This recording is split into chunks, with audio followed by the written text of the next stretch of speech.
Olá, pessoal. Sejam muito bem-vindos ao canal Boa Semente. Eu sou a Poliana Feitosa. E eu sou o Rômulo Dias. E estamos aqui mais uma semana para compartilhar a palavra de Deus com você aí de casa, através da revista Conectar Mais, né? Classe dos jovens. Estamos trabalhando nesse trimestre de profetas menores, tá? Você deve estar estranhando, acho que tem muita gente na live, né? Muita gente trabalha. Muita gente trabalha, muita gente estuda e não pode estar online, né, nesse horário. A gente mesmo trabalha, a gente está abrindo mais sessão, mas é que ontem a gente não conseguiu trazer a live. Quem está no grupo do WhatsApp tem acesso às informações, às... como é que fala? Não é informações que fala? Aos avisos, né, antes, né? Então lá a gente tem um grupo de uma comunidade que a gente conversa, e lá eu avisei, teria live, tudo certinho, estava tudo pronto para ter a live. Só que o Rômulo, quer contar? Não pode contar. Só que o Rômulo, ele foi... A gente tá contando rindo. Só que o Rômulo... ri pra não chorar, gente.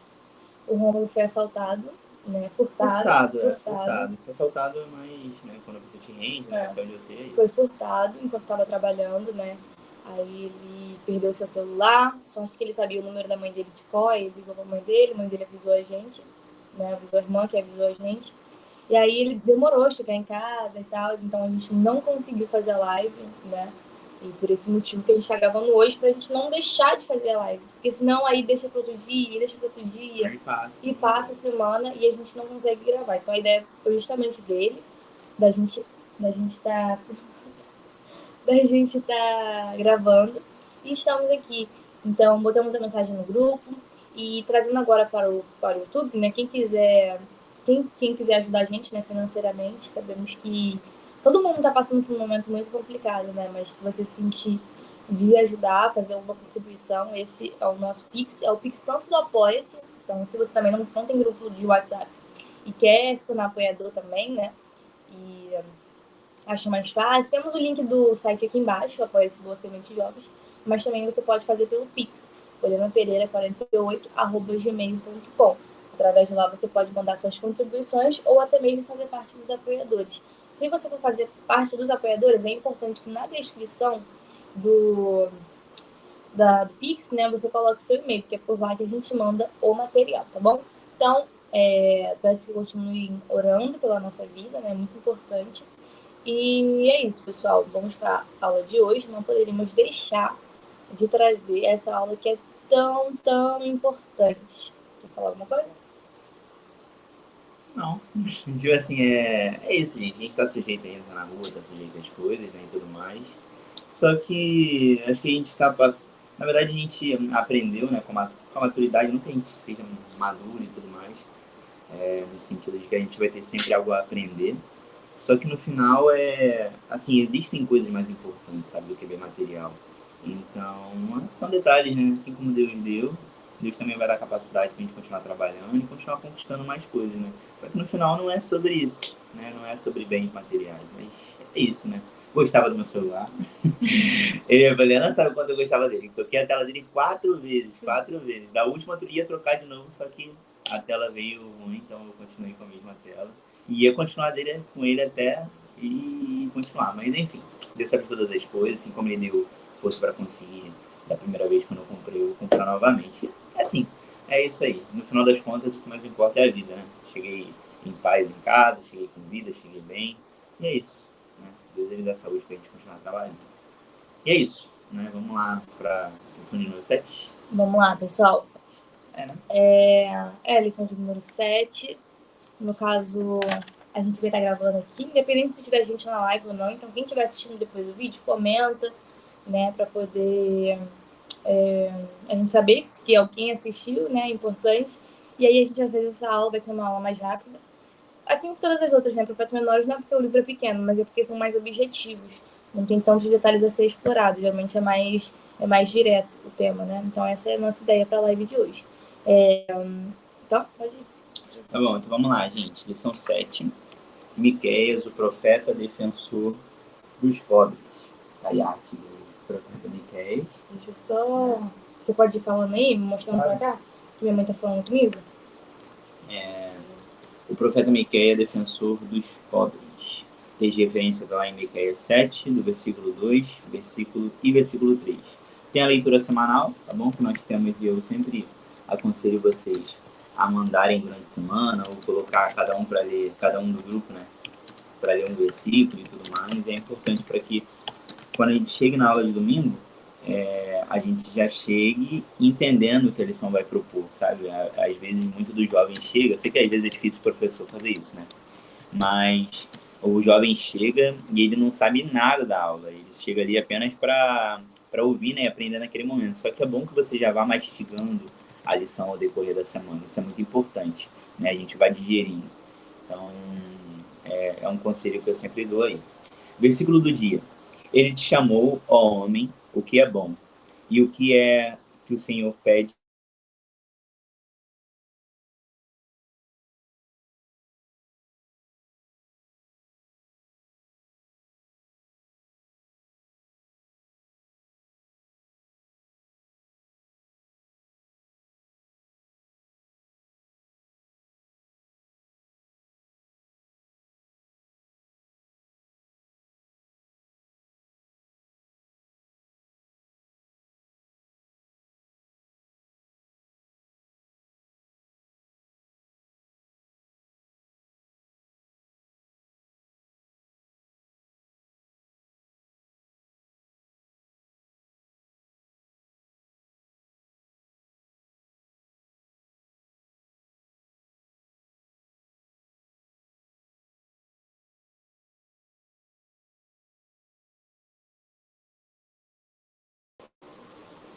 Gente, vê se voltou. Saímos e entramos. Vê se voltou. Gente, vê se voltou. Saímos e entramos. Vamos ver até que parte ficou? Se voltou. Voltou, vamos ver até que parte aqui parou o áudio. Introdução toda. Acho que a introdução a gente faz de novo. Né? O Senhor pede. Introdução. Ó, foi nessa parte aqui, ó. Ficou sem, viu? Introdução. Pode fazer de novo. Ele te chamou, ó homem. Voltou. Obrigado, Roy Anderson e Cristiana, né?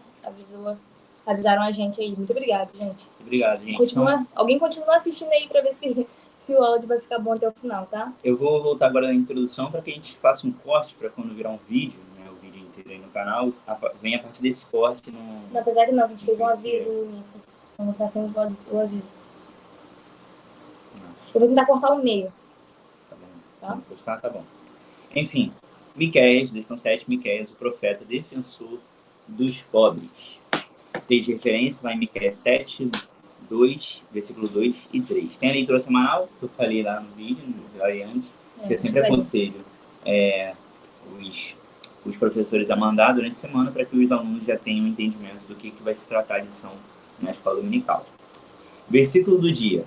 Ele te chamou, ó homem, o que é bom, e o que é o que o Senhor pede de ti, senão que pratiques a justiça e ames a beneficência e andes humildemente com teu Deus. Miqueias 6, 8. Verdade aplicada. Deus abomina a crueldade, a idolatria, as injustiças sociais e os cerimoniais vazios. Pegando a boca aqui, de qual lado Deus está? Objetivos da lição. Exibir o contexto histórico de Miqueias, mostrar o caráter ético do profeta e advertir que a mensagem de Miqueias permanece até hoje. Introdução. Chama atenção no papel assumido pelo profeta Miqueias em ser um porta-voz de Deus, pelo fato de ele revelar uma clara posição a favor dos menos afortunados, ou favorecidos. O profeta demonstra, entre seus escritos, mensagens proféticas de censura, advertindo aos líderes que, diante da corrupção, o Senhor iria trazer juízo devastador sobre eles. E o ponto-chave diz que os escritos de Miqueias são uma acusação à crueldade, aos infiéis profetas, às justiças sociais, à idolatria, contudo também apresentam palavras que manifestam a compaixão de Deus. E é isso aí. Muito bom. Então a gente chega agora na lição de número 7. Né? Diferente das outras lições, eu acho que essa revista não está passando tão rápido. Eu não sei a sua percepção. Mas eu acho que ano passado a gente estava tão acelerado com tanta coisa que parecia que as semanas passavam mais rápido. Mas agora minha percepção não é mais essa. Comenta aí embaixo se vocês também têm essa percepção. Mas essa lição de número 7, a gente estava comentando antes do áudio cair, ela poderia facilmente ter vindo no título da Miqueias, o profeta defensor dos pobres e oprimidos, né? Porque é muito comum a gente ouvir essa frase quando a pessoa ela se propõe ali a ajudar as pessoas, o menos favorecido, né? Como o Romulo disse, aos pobres e tal, alguém está se sentindo injustiçado. Então é comum a gente falar, não sei no estado de vocês, mas aqui no Rio é comum. Acho que deve ser algo geral. E Miqueias, assim como Amós, né, o profeta Amós, tem essa veia de pregar com relação a isso. E aí a gente começa a entender, começa a perceber o quanto que a desigualdade social não é um fator criado em 2024, 2025, a partir do século XX, a partir do século XXI. Não. A desigualdade social e as injustiças, né, elas são milenares, acontecem desde que o mundo é mundo, porque o homem tem dentro de si a maldade faz com que ele se ache muito mais importante, muito melhor, a ponto de sugar do outro tudo aquilo que ele tem. Então a gente percebe nesse contexto aqui, né, que Miqueias estava preocupado, não só preocupado, mas Deus estava preocupado. Não era a preocupação só do profeta falar, mas ele estava ali sendo impulsionado por Deus. E lá na Verdade Aplicada eu botei qual lado Deus está, porque isso, fazer essa pergunta, qual lado Deus está? O que Jesus faria? O que Deus faria? Isso ajudaria tanto a gente a não errar. Às vezes a gente age como a gente quer agir. Como eu agiria, como eu, Poliana, agiria, como Rômulo agiria. Mas se a gente começasse a pensar como Deus agiria, eu acho que a gente teria uma nova rota. E aqui está mostrando nessa lição justamente o lado que Deus está. Deus está do lado daqueles que são mais fracos. Deus está do lado daqueles menos favorecidos, daqueles que já começam o jogo lá atrás. Toda vez que você tiver acontecendo alguma coisa, alguma situação, a gente está vivendo um período em que a sociedade está bem inflamada, né, politicamente, mas tirando essa questão de ideologias e de pensamentos, a gente tem que, independente de qual lado você assumir, seguir aquilo que a Bíblia mostra, aquilo que a Bíblia fala, porque de fato o que Deus quer para nós como igreja. Eu vou falar um pouquinho disso mais à frente. Então, sempre que você se perguntar sobre determinadas situações que estão em alta, é só se perguntar, né, qual lado Deus estaria. Será que Deus estaria, né, do lado dos grandes ricos e empresários, aqueles que muitas vezes destroem o meio ambiente? Essa semana meu pai fez um post sobre meio ambiente muito interessante. Se quiser ler, tá lá no Instagram dele. Muito legal mesmo, sobre o cristão e o meio ambiente, né? O quanto que a gente tem que cuidar dessa obra do Criador, né? E o quanto que muitas das vezes o capitalismo em si, né? Que todos nós usufruímos, né? Se a gente está aqui usando esse celular, a gente está usando essa internet, é fruto, assim, do capitalismo, mas o quanto que ele também faz mal ao meio ambiente. Então, temos sempre que ponderar essas questões. E agora a gente passa para o tópico 1, um profeta que condena o pecado. Então, ali na introdução, vai falar que, assim como os outros demais profetas de Judá, Miqueias não menciona os reis do norte no preâmbulo de seus textos. Então, apesar de não mencionar, ele vai focar em duas capitais específicas. Então, quando ele estiver falando sobre o reino do norte, ele vai falar sobre Samaria, né? Não vai aparecer reino do norte, mas vai aparecer Samaria. E quando estiver falando do reino do sul, vai aparecer Jerusalém. Então, eu acredito que ele não está falando no geral, porque a mensagem dele é mais direcionada aos líderes. E os líderes estão justamente nas capitais. Então, a ideia, eu acho que é essa, né? Por trás da mensagem. Samaria é a capital do Reino do Norte. Isso aí. Então, Samaria e Jerusalém. Isso aí, são as duas grandes capitais ali. Por isso que eram os samaritanos, né? Que tinha aquela rixa. Questão da adoração. Isso aí. Então, ele estava falando diretamente com os líderes que estavam exatamente nesses lugares de poder, que são as capitais, tá? Então, 1.1, o local de habitação do profeta. Vai começar dizendo, né, um pouquinho da origem dele, vai dizer que é uma origem muito simples, ele era um homem do campo, que habitava em um pequeno povoado chamado Moreset-Gat, né? Moreset-Gat. E aqui vai trazer mais informações dessa aldeia. E aqui eu achei interessante, não o tópico em si, porque ele está bem descritivo, vai falar um pouquinho sobre o lugar, e aí na sua aula você pode falar. Mas trazendo mais por alto, eu achei interessante ele ser um homem simples, né, um homem do campo, e muito provavelmente ele já estava ali ciente, ele estava inserido na vivência dos mais pobres, né? Ele estava ali inserido daqueles que eram menos afortunados. Ao longo da Bíblia, a gente vai ver alguns profetas, deixa eu dar uma relida aqui,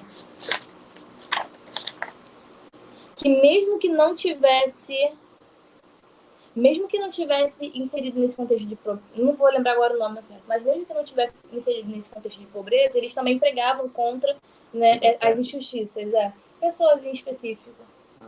Tivemos reis também que se preocuparam com essa questão, mas ele, no caso, Miqueias, ele estava inserido nesse contexto de pessoas humildes, pessoas camponesas e tudo mais. Então, pessoas que estavam sofrendo a opressão ali dessas grandes capitais, porque sabendo que a capital ela só avança, ela só cresce, e nesse contexto, esses dois gênios, eles estão usufruindo, assim, eles estão em momento de ascensão, né? Porque a revista ela vai e volta. Tem momentos que os profetas estão profetizando justamente em período de seca, em período de decadência, e tem momentos que os profetas estão profetizando em momentos de cheia, né? Em momentos de abundância. E esse momento que ele está falando aqui é exatamente esses momentos assim. Por quê? Justamente porque as capitais elas começam a enriquecer justamente com o trabalho do seu povo. Então, o lucro, né? O lucro não é inventado aqui, nesse momento. O lucro é inventado muito depois. Mas essa ideia de trabalho, ela é milenar, e nessa época também já era assim. Então, as pessoas produziam, levavam ao reino, o reino vendia, capital, né? A capital vendia e assim enriquecia. Então, por isso que nesse contexto, onde a capital está enriquecendo, da mesma forma que o Estado, no caso aqui não é Estado, está só trazendo palavras para poder entender.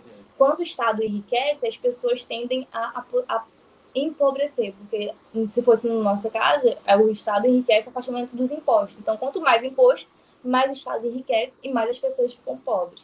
Então, é só para você entender um pouquinho essa dinâmica. E aí, no tópico, está falando um pouquinho sobre isso, sobre essa cidade, sobre Filisteia, né, de Gate. Aí está falando um pouquinho e tal, mas acho que aqui não tem muito... nada muito de importante, não. Só esses pormenores aqui da localização em si. No ponto 2, que a gente vai entrar um pouquinho mais na lição. Miqueias denuncia as injustiças sociais. Miqueias deixou registrado em seu livro as injustiças sociais, denunciando os poderosos do seu tempo, os quais oprimiam os defesos. E aqui eu grifei, né? Poderosos do seu tempo, porque a gente, e assim, eu vou incluir a gente, porque né, nós não somos ricos. Não somos ricos, não somos donos de empresas, não possuímos o capital. O que a gente possui é a nossa força de trabalho, então a gente se inclui nessa galera aqui. E em vez de ele estar brigando com as pessoas, ele estava falando diretamente com os líderes, né? Porque às vezes a gente tem dessa, porque o pobre é pobre porque ele é pobre. O pobre é pobre porque ele não trabalha. O pobre é pobre, a gente briga entre a gente. E a partir do momento que a gente entender, como sociedade, que a nossa briga não tem que ser entre nós, né? Tem que ser contra aqueles que estão no poder, no sentido não de guerra, tá, gente? Não é nesse sentido. Mas de reivindicar os nossos direitos, as coisas mudam. E Miqueias não perdeu tempo brigando com o povo, não perdeu tempo discutindo com o povo. Porque tem muitas pessoas que vivem em estado de pobreza e para elas tá bom, para elas tudo bem, para elas tanto faz. Não. Ele estava falando diretamente com os líderes, ele estava falando diretamente com os poderosos do seu tempo. Então, achei muito interessante ele trazer, a revista trazer essa coragem que ele teve de falar diretamente com os poderosos. Temos que nos ater ao fato de que essas capitais do Reino do Sul e do Norte prosperaram e se tornaram grandes centros urbanos, fazendo com que a vida simples de muitos ficassem para trás. E aqui eu marquei justamente que era o momento antes da decaída, né? Então, antes de cair, Jerusalém e Samaria foram grandes centros comerciais, grandes centros urbanos que fizeram ali com que o seu estado, suas capitais, né, elas crescessem e enriquecessem. Pelo que se pode ver, continuando, né, essa migração do campo para a cidade em busca de riquezas fez com que o cuidado com o próximo desaparecesse e as injustiças sociais aflorassem, provocando a ira divina. Aqui é um ponto muito importante, principalmente para a gente que está estudando a revista dos adultos. Por quê? A história, ela é cíclica, né? A história, o que acontece lá atrás pode ser, não é fatalmente, né? A história não pode, a gente não pode trazer esse olhar fatalista, mas pode ser um ciclo. Tipo assim, em algum momento pode ser que aconteça de novo, entendeu? E aqui a gente vê um exemplo claro disso. Aqui está falando justamente desse movimento onde as capitais elas se desenvolvem, o povo que antes era camponês passa a ir para a cidade em busca, né, de uma melhor condição de vida, de trabalho melhor, tudo mais. Então acontece esse processo migratório. E na nossa história, na história da humanidade, não é diferente. A Inglaterra, a gente está vendo isso, a gente viu isso no ano passado, passou por um momento assim, principalmente ali no período da Revolução Industrial, onde os campos eles começam a ser esvaziados e as pessoas são impulsionadas, são basicamente obrigadas a migrar para a cidade. E aí é nesse contexto migratório onde acontece a desigualdade social. A gente está vendo isso na lição de número 7, número 6, semana passada tem um vídeo aqui no canal, né? Meu pai ele faz um contexto histórico muito interessante, mas é para a gente observar. E aí, nesse ponto da Revolução Industrial, a igreja que está em alta na Inglaterra é justamente a igreja anglicana. A gente também já falou sobre isso. Se quiser ter uma base, assista ao vídeo, porque é uma história muito longa para a gente falar aqui. É muito interessante. E é muito interessante. É tipo assim, a gente entende que a igreja ali naquele momento era muito afetada pelo social naquela época. Então, tipo assim, é muito importante. Isso é muito importante mesmo, porque às vezes a gente dá aula, tipo assim, pensando só do lado teológico e esquece de colocar o contexto social daquele momento. Então, assim, isso é muito importante, que é o que eu estou aprendendo. E o que a igreja estava fazendo nesse momento? A igreja anglicana, ela estava fechando os seus olhos para as mazelas sociais. O que estava acontecendo? As pessoas estavam empobrecendo, as pessoas estavam perdendo o seu trabalho, porque a Revolução Industrial é justamente o surgimento das máquinas, o surgimento das indústrias. Então, se antes você era sapateiro, agora tem uma máquina que faz sapatos. Se antes você era costureira, muito mais rápido e muito mais barato. Você não paga salário para a máquina. Então, as pessoas estão começando a ser despejadas, dispensadas, desempregadas, e aí começa a surgir as questões sociais. Aumentam os roubos, aumentam a pobreza em si, né? Todas as questões que são apontadas lá no vídeo. E aqui, justamente eu retomando, né? O que a igreja está fazendo nesse momento? A igreja anglicana, ela está se distanciando dessas pessoas. Ela acha que não é problema delas. Então, cada vez mais, elas acham que santidade é isso. Tem até aquela frase que todo mundo fala, né? Mas você sempre retoma. Que a santificação é tirar o pecado, né, de dentro, não... Tava na lição. Tava na lição. Foi interessante. Tentar lembrar, porque é tipo um joguinho de palavras. Ele fala que a conversão tira o homem do mundo. Vamos lá, a conversão tira o homem do mundo, no sentido de que você vive uma vida, agora você não vive mais essa vida. Então, ele te tirou do mundo. Agora, a santificação tira o mundo de dentro do homem. Exatamente. Isso é muito interessante. Exatamente. São papéis diferentes. Exatamente. Que você entende que aqueles resquícios que você tinha de uma vida pecaminosa, Deus está tirando ali na santificação. Isso não vem na conversão. Isso é muito importante também. Exatamente. E aí a igreja está justamente achando que está se santificando e se separando desses pecadores que precisam ser alcançados pela igreja, mas eles estão se colocando nesse lugar de que não é problema deles, né? Eles vão ficar lá e é assim mesmo, e tudo bem. Então a gente começa a entender essas coisas. E aí eu fiquei pensando nesse tópico, né? Que muitas das vezes a gente quer empurrar para o governo aquilo que a igreja foi chamada para fazer. A gente quer empurrar para o outro, né? Aquele que está no mundo e está com seus olhos fechados, com as questões sociais, aquilo que eu e você podemos fazer, aquilo que eu e você, como igreja, mais do que nunca, né, fomos chamados para fazer. A gente não foi chamado para criar grandes templos, a gente não foi chamado para fazer grandes festividades, a gente não foi chamado para viver riquezas e bonanças nesse sentido. Não foi isso que Jesus pediu que nós fizéssemos. Nós estamos aqui para pregar o evangelho, trazer essa transformação de vida. Só que hoje a igreja está assumindo outros papéis que não é aquele que foi estabelecido, né, por Deus, que foi estabelecido por Jesus. Então, é chamar a atenção dos alunos para essas questões, parar de ficar jogando para o outro aquilo que eu e você podemos fazer. Eu e você podemos distribuir alimentos na rua, eu e você podemos adotar alguém. Às vezes a gente joga para Deus isso. Também. As pessoas perguntam, por que tem tanta fome no mundo? Que Deus é esse que permite? No final das contas, não é Deus que permitiu. Isso aí foi consequência do pecado do homem e é o que a gente deveria fazer. Né? A gente deveria levar a comida aos mais necessitados, o auxílio e tudo mais. Então, é o papel da igreja. Da igreja. Então, esse tópico eu gostei bastante. E mais lá pra frente, lá no tópico 3, eu vou falar um pouquinho sobre a questão da religiosidade. Muito bom. Então vamos lá, gente. Lição de número 2. Muito bom esse tópico de número 2. Bom esse panorama aí. Para que a gente entenda agora aquilo que vem depois. Tudo é muito importante a gente colocar um contexto, né? Então, tudo que foi trazido aqui é para que você entenda a lição, entenda para quem ele estava falando, entenda um pouco ali do contexto que eles estavam vivendo, e tudo isso é muito importante, não é pegar a lição, eu às vezes ficava muito nisso, no meu início, né? Eu pegava a lição, estudava ali, e eu fazia uma lição muito superficial, sabe?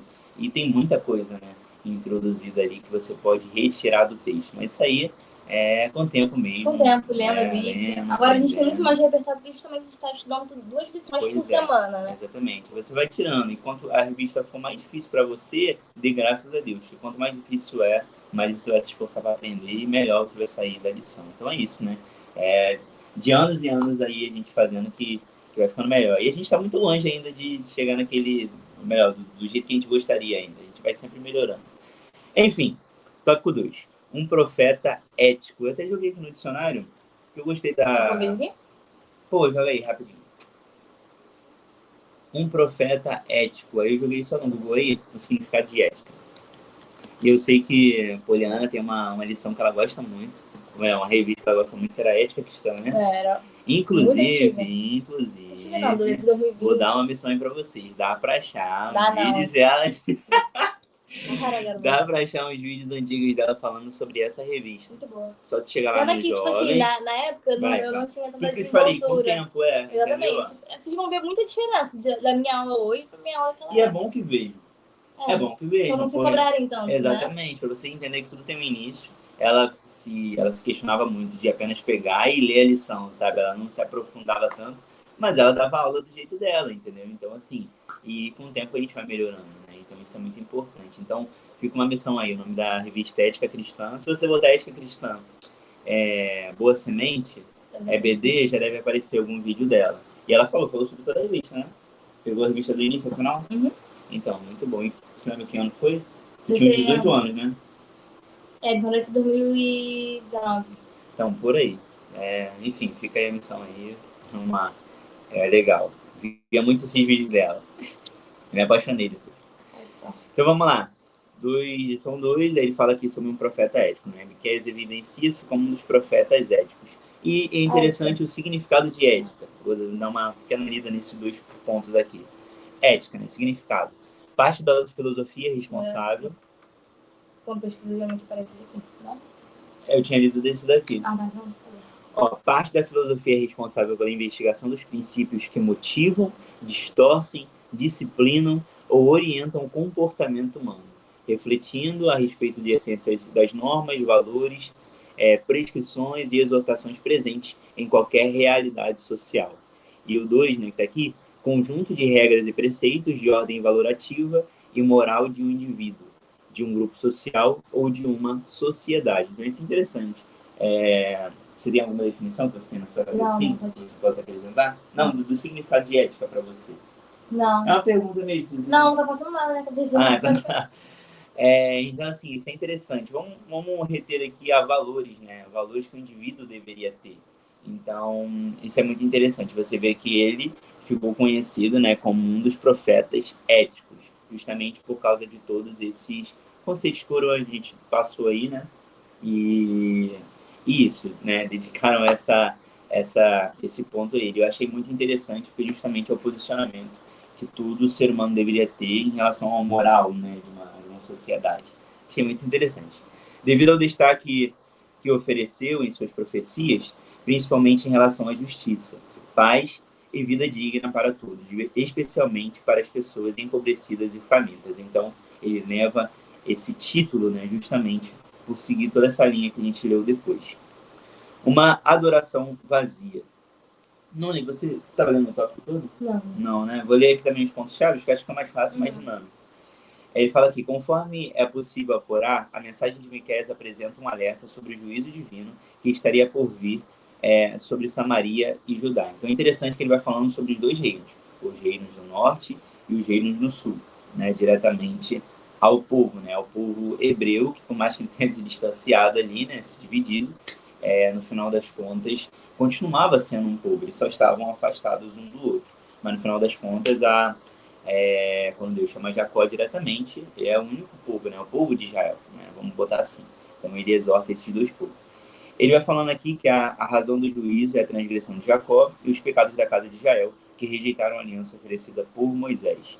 É triste observar que ambas eram culpadas diante do grande juízo. Olha só, os dois lados eram culpados. Então, novamente, a gente não tem que escolher diretamente um lado, esse lado aqui e tudo mais. Só que no final das contas, né, você vê que os dois lados estavam errados. Claro que a aliança depois fica com Judá, que depois o próprio Cristo vai vir dessa linhagem, né, da linhagem de Judá. Então a gente vê muito mais em evidência, né, a linhagem de Judá, as reinos do sul, o reino do sul, né, na verdade. Então a gente tem que ponderar esses dois lados. Os dois lados estavam errados na visão aqui de Miqueias, né? E é na exortação dele. Como bem mostram as profecias de Miqueias, os motivos da punição eram infidelidade, desonestidade, idolatria e injustiça social. Esse aqui eu vou ler tudo, porque eu sublinhei tudo. E no final ele fala assim, ó, neste livro, visualizamos que mesmo empreendendo uma cadeia de justiças sociais, a geração de Miqueias apresentava holocaustos a Deus, exercendo todos os cerimoniais levíticos, contudo demonstra não saber o adequado significado do amor a Deus e ao próximo. Isso aqui é interessante, isso aqui é muito bom. Porque a gente tem que ter muito cuidado com algumas linhagens que a gente segue e na forma como a gente se porta para muitas coisas. No 2.2 ele vai falar um pouquinho mais sobre isso. Só que no primeiro eu botei assim, ó, é melhor obedecer do que sacrificar. E esse texto lá em 1 Samuel 15, 22. Que aqui qual era o contexto? Eles ofereciam holocaustos, eles ofereciam uma vida no final das contas, de sacrifício a Deus, em relação a trazer o cordeiro, sacrificar, fazer os preceitos ali e tudo mais, só que eles deixavam de lado uma coisa muito importante, que era justamente essa atenção ao pobre, atenção aos menos favorecidos. E é muito interessante como ele traz a ideia do melhor obedecer do que sacrificar, a ideia de entender que o melhor sacrifício que nós podemos dar a Deus é o sacrifício da obediência. Isso é muito forte, né? Tem muita gente que acha que, né, naquela época a gente ofereceu, a gente não tem mais esse costume, né? O maior sacrifício já foi oferecido, que é Cristo Jesus, e ele nos lavou dos nossos pecados, então a gente não pega mais um cordeiro perfeito, um cordeiro sem mácula, sem defeito, né? A gente não pega mais cordeiro, sacrifica e oferece a Deus, porque a nossa remissão de pecado já foi feita em Cristo Jesus. Ele já morreu por nós e ele é o cordeiro perfeito de Deus. Então isso é muito importante que a gente entenda. A gente não vive mais essa vida de holocausto em relação a oferecer um sacrifício de um cordeiro, né, de um animal, né, porque Cristo já ofereceu isso por nós. Então isso é muito interessante. Só que o holocausto que nós deveríamos oferecer é o holocausto da obediência. Isso é muito forte, né? Todos os nossos dias, os nossos sacrifícios que devem ser envoltos à ideia de apontar para Cristo Jesus. Eles faziam isso no sentido do sacrifício agora do cordeiro, né? Que a gente está falando daquele contexto daquela época, ofereciam um cordeiro, mas eles deixavam de lado essa ideia ao próximo. O que eu tenho falado muito lá na escola dominical? Quando a gente, né, teve as guerras e tudo mais, eu falei isso no contexto da Guerra dos 30 anos, né, que depois ali veio o pietismo, né, depois disso. Só que, assim, é interessante. Que Deus é esse? Eu vou botar aqui uma frase que eu tenho usado lá. Que Deus é esse? Que religiosidade é essa? Que te aproxima de Deus e te afasta do teu próximo. Entende? Então, nessa guerra dos 30 anos, né, a gente está usando muito aí em volta aí, até fomenta vocês a irem na aula do pastor e entenderem um pouquinho do que a gente está falando. Mesmo que vocês não vão dar aula, mas é muito mas a aula em si é boa por conta de todo um contexto, né? E é importante a gente falar, porque o que a gente está passando aqui é o que a gente está vivendo. Então, sim, assim, a melhor forma da gente exemplificar é assim. Pode ser que para alguns fique um pouco difícil, mas se você for lá e fomentar lá na aula lá, do pastor, você vai entender o que a gente está falando. Nessa Guerra dos 30 anos, que foi basicamente entre católicos e protestantes, morreu em torno de 3 a 15 milhões de pessoas. Olha quantas pessoas morreram.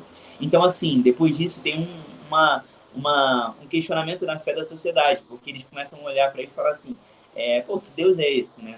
Vou botar nas minhas palavras, né? Nas minhas palavras fica mais fácil você passar isso para os jovens. Que Deus é esse, né? Que é uma guerra de religiosidade, é uma guerra em nome de Deus, que Deus é esse, que religiosidade é essa que te aproxima de Deus e te afasta do teu próximo, né? Que te capacita a matar o seu próximo. Olha só que loucura, né? Que doideira é essa? Então, por que eu estou falando tudo isso? Porque no final das contas, as pessoas precisam olhar para a gente e querer esse Deus que nós servimos. Aqui nesse contexto aqui, diretamente do livro de Miqueias, que ele está falando ali para toda aquela sociedade, era que eles ofereciam algo para Deus, né? Mas deixavam de ajudar o seu próximo. Ofereciam algo para Deus, né?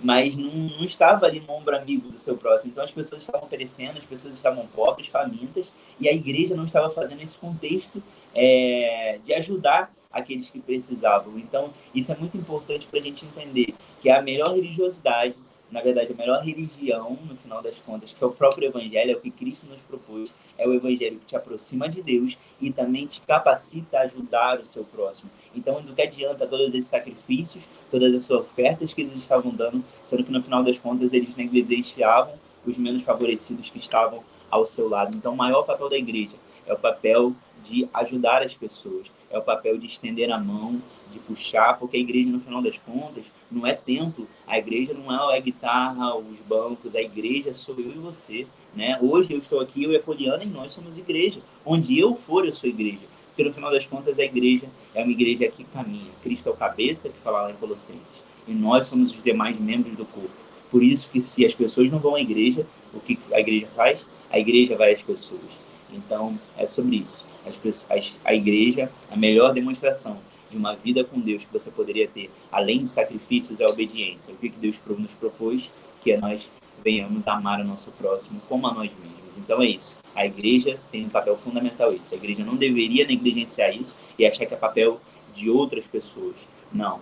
É o papel que nós temos. É o papel da igreja de ajudar os menos favorecidos. Então, é isso. Acho que só fazendo esse contexto. No final das contas, eu usei isso na ideia do pietismo, para realmente para a gente entender, na verdade, desse contexto de guerra, para que a gente entendesse que Deus é esse, novamente, que te aproxima dele e te faz cometer tantas atrocidades para com o seu próximo. Não, não é sobre isso. O melhor evangelho que você poderia externar às pessoas é o evangelho que te aproxima de Deus e que também te capacita a ajudar as pessoas. Então, é isso, né? No final das contas, as pessoas precisam querer o Deus que está no seu coração e não rejeitá-lo, né? Então, você é um papel fundamental na pregação do evangelho. 2.2, lembrei também de uma música, que eu botei aqui, ó.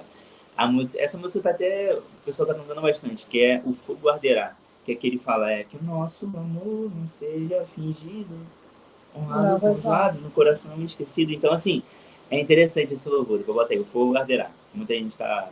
E é uma crítica diretamente à nossa religiosidade, né? Ou seja, que o nosso louvor não seja fingido, honrado com os lábios e no coração esquecido. Ou seja, é a crítica que Deus faz justamente aos fariseus, né? O exterior do copo estava bom, mas o interno ali que estava dentro estava sujo. Então, enfim, que o nosso louvor não seja fingido, né? Que o nosso louvor seja verdadeiro e tudo mais. Eu acho que é uma boa música para se jogar nesse contexto aqui, né? Que no final das contas eles honravam com os lábios, com os holocaustos, com a vida de devoção, só que no final das contas eles esqueciam daquilo que realmente importa, que é o seu próximo também. Enfim, só um contexto aí, uma música para você poder colocar na lição, talvez. 2.2, Miqueias denunciou a idolatria. A disseminação da idolatria era real nos dias da profecia de Miqueias. Neste livro é perceptível que a idolatria havia chegado a tal ponto que estavam a oferecer o filho primogênito como sacrifício para pagar os seus pecados e as suas maldades. Vou ler rápido também. Como uma demonstração completa de aberração, haja vista que a lei de Moisés condenava tal prática sob pena de morte. Afinal, ele fala assim, ao ritmo dos textos proféticos de Miqueias servem como demarcação de que o povo estava disposto a oferecer até mesmo os seus primogênitos, menos o essencial, uma apropriada compulsão e uma correta transformação de vida. Está lá em Romanos 12, 1 e 2. Isso aqui é interessante. Eles chegaram ao ponto de oferecer os seus próprios filhos, os seus primogênitos, ao que a lei de Moisés abominava e ao que Deus nunca pediu, né, diretamente. Só que eles não ofereciam diretamente ao Deus de Israel, eles ofereciam aos deuses pagãos daquela época. Então, assim, o que eu botei aqui também? Que é mais fácil você oferecer a vida de alguém do que corrigir a sua. E isso aqui é muito interessante, porque eles pegavam os seus próprios filhos, olha o tamanho da atrocidade, o tamanho da maldade, né, disso. Que Deus é esse que exige de você, né, isso. Porque olha só que interessante, a gente fosse botar em paralelo em alguns textos. Deus dá a Abraão Isaac e pede a Isaac o filho primogênito, o filho que Deus tinha dado. Então, a partir do momento que Abraão vai sacrificar Isaac, Deus aparta ele naquele momento e fala, você não vai precisar fazer isso, né? Eu vou fazer isso por você. Nesse momento, você não precisa fazer isso. Porque no final das contas, a gente botasse um contexto, no coração de Abraão, ele já tinha sacrificado Isaac, porque ele estava disposto de ir até o final, e Deus sabia disso. Só que Deus não exige isso dele, por mais que seja uma petição, naquele momento, Deus, depois vê se o áudio não caiu. Naquele momento, Deus ele pede para que aquilo ali fosse abortado. E isso é interessante, porque Deus ele não exige a Abraão seu próprio filho, né? Porque ele interrompe ali aquela petição que ele havia feito, mas ele não poupa o seu próprio filho, ou seja, vai falar, João 3,16, né? Que, na verdade, né, se a gente botar isso no contexto, ele não exige... Caiu não, né? Ele não exige de Abraão seu filho, seu único filho, mas ele não poupou o seu único filho por amor a nós. Então, João 3,16 fala muito sobre isso, né? Que o Senhor amou o mundo de tal maneira que deu seu Filho unigênito para todo aquele que nele crê não pereça, mas tenha a vida eterna. O Senhor amou o mundo de tal maneira que deu o seu Filho unigênito, ou seja, o único filho que ele tinha, ele deu a nós em sacrifício, né? Então aqui eles estavam sacrificando algo que Deus já iria fazer, né? Algo que Deus fez para a remissão dos pecados da humanidade. Então aqui, só jogando um contexto para que você entenda que no final das contas foi o que Deus fez por nós. E essa é a maior demonstração de amor de um Deus para com o seu povo, dar o seu único filho. E o filho tomar posse dessa mensagem, desse posicionamento e morrer em prol da humanidade para nos dar vida, para nos colocar na história, para nos fazer co-herdeiros juntamente com ele e filhos por adoção. Isso aqui é muito interessante. Então, no final das contas, eu botei aqui também. Obedecer é o maior sacrifício. Então, eles estavam fazendo isso, oferecendo a Deus os pagãos, sendo que no final das contas, eles estavam fazendo pagar a vida de um filho, algo que eles deveriam corrigir. Ou seja, cuidado para que você não esteja fazendo a vida de outra pessoa custar uma correção que, no final das contas, deveria ser da sua parte. Então, se posicione da melhor forma possível. Se posicione não entendendo que a vida do outro tem que pagar algo que você precisa corrigir. No final das contas, é isso aquilo que Miqueias traz para aquele povo, para que ele viesse a entender que o que deveria ser corrigido era a vida de obediência deles, e não apenas eles continuarem com as mesmas práticas e oferecendo seus sacrifícios, os seus filhos como holocaustos, né, os seus filhos primogênitos, como remissão dos pecados. Não, no final das contas é você que precisa corrigir. A vida cristã é isso. A vida cristã a vida cristã é muito individual. Nós vivemos em coletivo para adorar ao Senhor Jesus, só que a vida cristã é individual. Eu dou conta pela minha vida, você dá conta pela sua. Então, no final das contas, outra vida não tem que pagar pelos meus erros, pelas minhas transgressões. Eu preciso corrigir, eu preciso me posicionar, porque no final das contas, quem vai dar conta da minha vida sou eu, e quem vai dar conta da sua vida é você. Então é isso que o profeta Miqueias traz, que você precisa se posicionar, corrigir, e não uma vida inocente pagar por algo que você estava falhando e errando. Então, é sobre isso 2.2. Muito bom, gente, muito bom.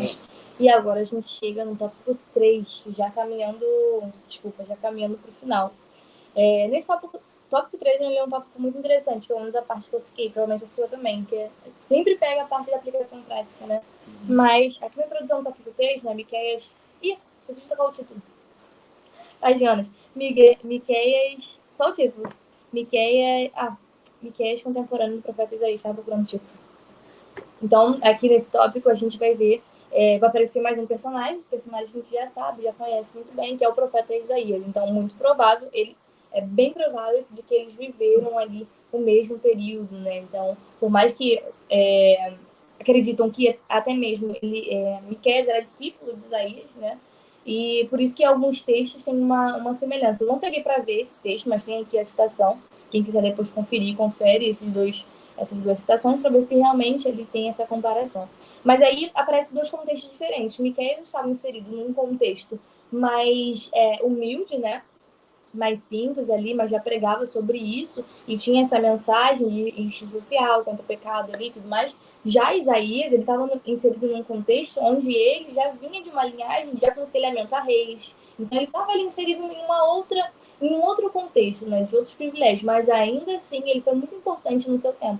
Foi muito importante naquilo que ele foi chamado, principalmente porque foi ele que profetizou o nascimento de Cristo. Então, como já falou aqui em outra lição, como é que pode, né? A pessoa inserida lá atrás, há muitos anos antes do nascimento de Cristo, ele já estava ali profetizando, já estava ali falando sobre o que havia de acontecer. Então, enquanto Miqueias era um profeta que estava falando mais sobre o presente, sobre aquilo que estava acontecendo, ainda que ele estivesse profetizando sobre o juízo ali, né, do povo perante essas injustiças, Isaías parece estar vendo muito mais lá na frente. Então, o que isso aqui, resumindo, o que isso aqui nos mostra, né? Que cada um foi chamado para fazer uma coisa, e não tem essa de ser maior ou menor. Ainda que Isaías tem ali o seu livro maior e tudo mais, é um livro mais complexo, e isso se explica muito, talvez, porque ele estava assim, inserido num contexto social mais elevado, que fazia com que ele pudesse registrar mais a sua história, não só a sua história pessoal,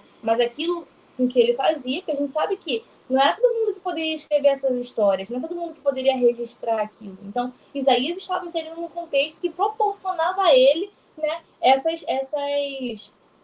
como é que fala? Esqueci a palavra. Esse privilégio.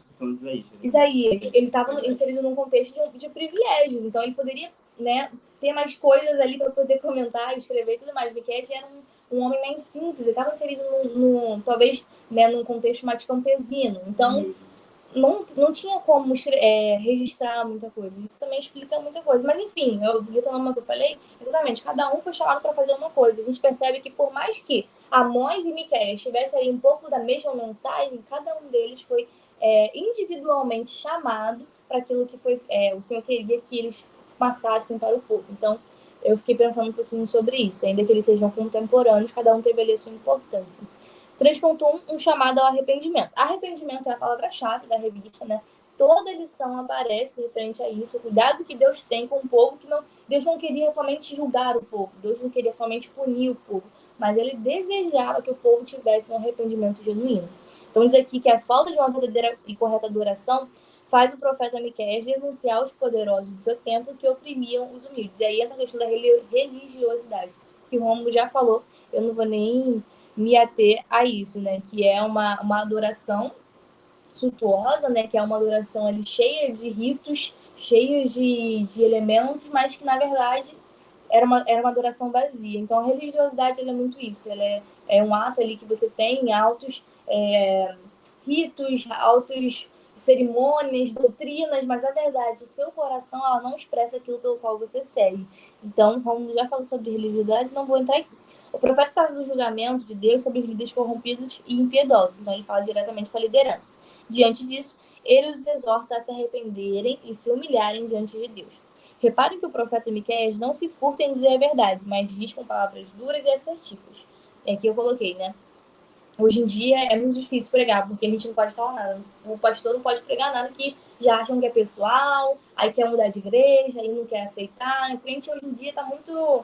Como é que fala? Não, hoje em dia não, sempre foi assim, né? A gente percebe na história que sempre foi assim. Não aguenta ouvir a verdade. E o pastor tá justamente lá, mimizando.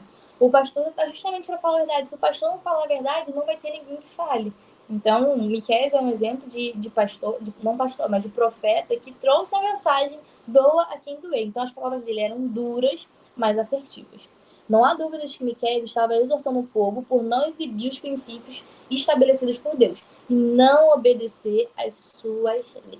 Então, Miqueias estava ali, né, não falando o que ele queria, mas ele estava pregando, ele estava falando, profetizando com relação àquilo que Deus havia estabelecido. Porque também tem isso, a gente quer pregar o que a gente quer pregar igual as doutrinas que a gente viu na lição passada dos adultos, né, que o pentecostalismo passou por esse momento onde muitos ritos da cabeça dos homens foram estabelecidos na igreja e isso afastou muitas pessoas. Então, Miqueias, ele é um exemplo claro de que não era o que ele achava, mas o que Deus havia estabelecido.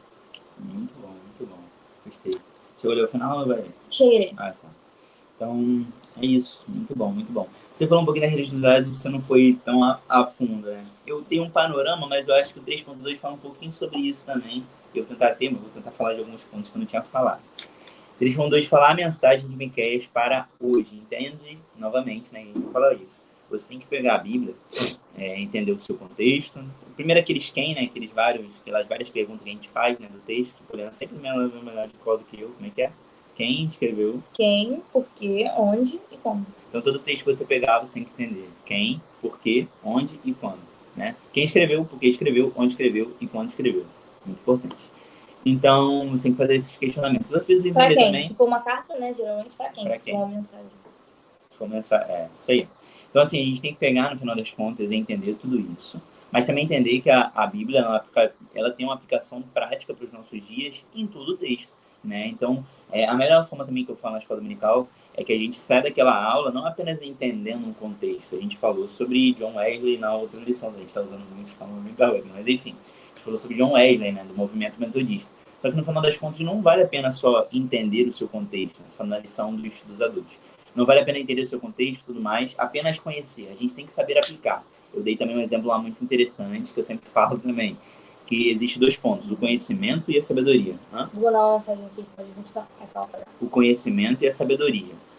E tem coisas diferentes. Por exemplo, conhecimento é eu saber que o tomate é uma fruta. Sabedoria é eu não colocar o tomate na salada de fruta. Então, são coisas diferentes. Sabedoria e conhecimento são coisas diferentes. Conhecer é uma coisa e sabedoria é aplicar aquilo que você tem, aquilo que você conhece na sua vida. Né? Então, muita gente conhece e não é sábia. Né? Então, isso é muito importante. Muita gente é sábia e não é tanto conhecedor. Então, mais vale a sabedoria do que o conhecimento. Pois bem, a mensagem de Miqueias para os dias atuais. Ou seja, para hoje, o que nós temos a aprender hoje, a aplicação hoje. A mensagem do profeta Miqueias é presente e atual, assim como a omissão do povo de Samaria e Judá. Temos responsabilidade por essas ações. Aprendemos através das profecias do profeta Miqueias que toda ação ou omissão humana traz em si o problema da culpabilidade, ou seja, qualquer omissão, isso aqui é muito importante. Toda ação ou omissão traz em si um problema da culpa, né, da culpabilidade. No final ele fala assim, sua palavra é um alerta para que ninguém se perca. Sua finalidade é que os servos do Senhor vivam uma vida de acordo com os caminhos do Senhor e mera devoção, isso aqui foi forte demais, mera devoção deposta, né, ou sem integridade de amor ao próximo, entristece a Deus. Ou seja, se eu apenas tenho um coração de devoção em relação a cumprir os ritos, em relação a tudo mais, e eu não entrego isso, né, sem amor, né, ao meu próximo, a uma vivência de aplicação na minha vida para com as pessoas, isso entristece a Deus, porque no final das contas Deus não quer apenas uma vida de devoção, ele quer uma vida de devoção, ele quer, só que ele quer que essa vida de devoção seja conjunta, né, venha também com a integridade de amor ao próximo e com um coração de fato devoto ao Senhor. No final das contas, eu coloquei aqui, sem amor não há devoção. Então, no final das contas, o seu coração precisa estar em amor a Deus e o seu amor vai gerar devoção. A devoção, às vezes, não pode gerar um amor, né? Porque tem muita gente que vive essa capa da religiosidade.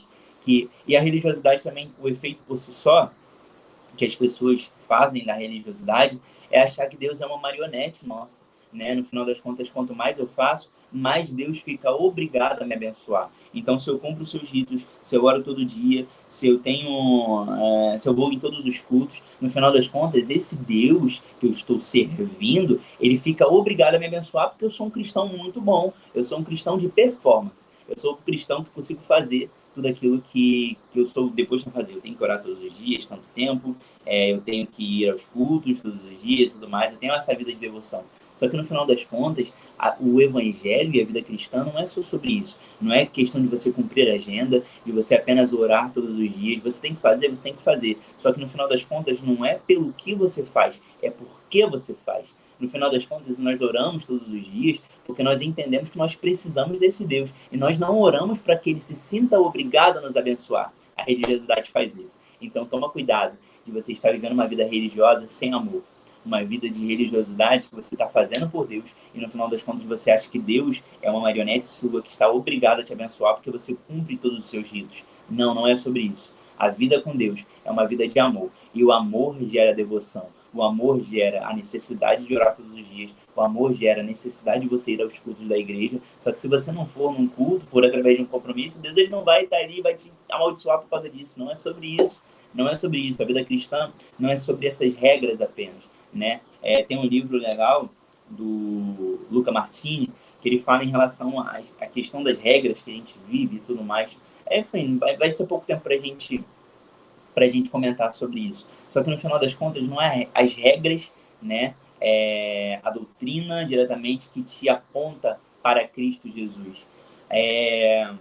Eu vou tentar colocar em melhor palavras aqui.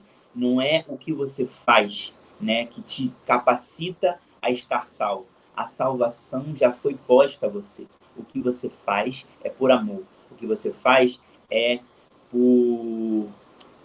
devolvendo aquilo que ele já fez por você. Então, quando você entender essa chave da sua vida cristã, você vai entender que a religiosidade, né, no final das contas, precisa ser atrelada ao amor. a religião, aquilo que você vive tem que ser primeiro no amor. O próprio Cristo vai falar para Pedro: Pedro, tu me amas? Se você me ama, apacenta as minhas ovelhas. Ou seja, eu quero primeiro o seu amor, eu quero primeiro uma vida de devoção. Então, essa vida de devoção, primeiro, na verdade, tem que ser pelo amor. Se você ama Deus, você ama Ele sobre todas as coisas, você ama ao seu próximo como a você mesmo, e você vai fazer isso que Miqueias fazia em relação às pessoas que são menos favorecidas, e você vai entender que primeiro, o pilar de todas as coisas é o amor. E se você tem amor, você vai estender isso às pessoas. Então, isso aqui é um grande alerta às pessoas que estão fazendo por performance, trazendo para os nossos dias, tá bom? Miqueias não estava falando diretamente nessas palavras que eu estou usando. Mas toma cuidado, que você está vivendo uma vida de religiosidade, ao invés de viver uma vida de real devoção por amor a Deus. Então, tome cuidado com isso. E a partir do momento que você entender que o amor é o princípio de todas as coisas, é o que Coríntios fala, 1 Coríntios 13, né? A partir do momento que você entender isso, a sua vida cristã vai andar ainda mais, e você vai entender que Deus não é uma marionete sua, que você não precisa cumprir todos os seus ritos. Na verdade, você tem que cumprir por amor e não cumprir por obrigação. Aí você entende que obedecer a Deus é um prazer e não apenas que palavra eu poderia usar para isso? Você vai cumprir por prazer e não cumprir por obrigação. Isso aí. É isso. Mais um exemplo rapidinho. Mais um exemplo que a gente sempre usa aqui. Eu sou casado com a Poliana. Eu não amo a Poliana. É minha obrigação amar ela? É. Eu botei uma aliança no dedo dela, uma aliança.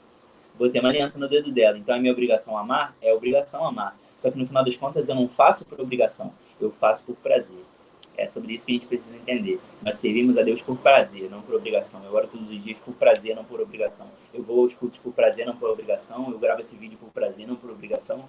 Eu estou lá na escola dominical por prazer, não por obrigação. É uma obrigação fazer? É porque Deus me comissionou a fazer. É obrigação. Só que eu não faço por obrigação. Eu faço por prazer. Amém.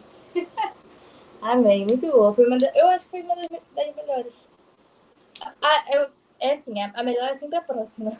Porque a gente acredita que, conforme vai passando, a gente vai melhorando mesmo.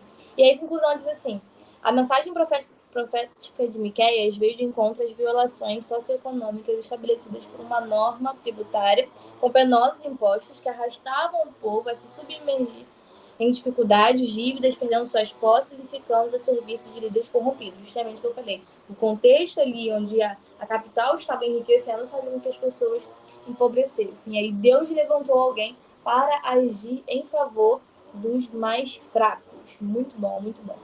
E agora a gente retoma a oração. Quer que eu ore? Você falou muito. Quero? Vou passar aqui, peraí. É esse? Não sei qual é. Oremos para que a sociedade não compactue com a prática da injustiça. E aqui eu iria mais além, não só a sociedade, a igreja. A igreja não pode compactuar com a prática da injustiça. Então, esse é o nosso objetivo de oração de hoje. Então, oremos, feche seus olhos aí na sua casa e vamos falar com o Senhor através da oração, né? Senhor, meu Deus e meu Pai, muito obrigado por mais essa oportunidade de estarmos aqui na Tua presença, através desse canal Boa Semente, unindo nossas vozes com as pessoas que estão assistindo esse vídeo.